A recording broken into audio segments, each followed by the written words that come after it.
कोल्हापूर जिल्हाधिकारी कार्यालयातील राजर्षी शाहू सभागृहात वैद्यकीय शिक्षण मंत्री हसन मुश्रीफ यांच्या उपस्थितीत आज मॅरेथॉन बैठकांचं आयोजन करण्यात आलं होतं। यावेळी जिल्हाधिकारी अमोल येडगे, महापालिकेच्या प्रशासक के मंजुलक्ष्मी, जिल्हा परिषदेचे मुख्य कार्यकारी अधिकारी कार्तिकेयन एस, माजी आमदार संजय घाटगे, राधानगरीचे प्रांताधिकारी प्रसाद चौगुले, नॅशनल हायवे ऑथॉरिटीचे प्रकल्प संचालक संजय कदम, जिल्हा बँकेचे संचालक भैया माने आदी उपस्थित होते।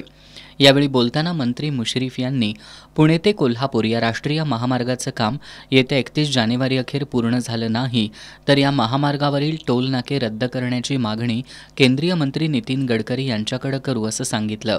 बैठकीत गडहिंग्लज तालुक्यातील कडगाव हे गाव 100% सोलरयुक्त करण्यासाठी लागणारे उर्वरित 3 कोटी रुपये CSR मधून जमा करण्यात यावेत। कोल्हापूर महानगरपालिकेचे जे गाळेधारक भाडेकरू आहेत त्यांनी भाड्यापोटी मूळ रक्कम अदा करावी, महापालिकेनं त्यांच्याकडून व्याज आकारणी करू नये अशी सूचनाही नामदार मुश्रीफ यांनी केली।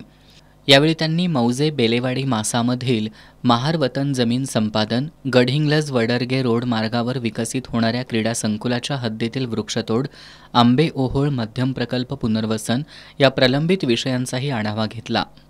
या बैठकांना निवासी उपजिल्हाधिकारी संजय तेली, निवडणूक उपजिल्हाधिकारी शक्ती कदम, गडहिंग्लजचे तहसीलदार ऋषिकेश शेळके, गटविकास अधिकारी देवानंद ढेकळे, शिवराज नाईकवाडे, वनविभागाचे धैर्यशील पाटील, विलास काळे, सचिन सावंत यांच्यासह संबंधित विभागांचे अधिकारी उपस्थित होते।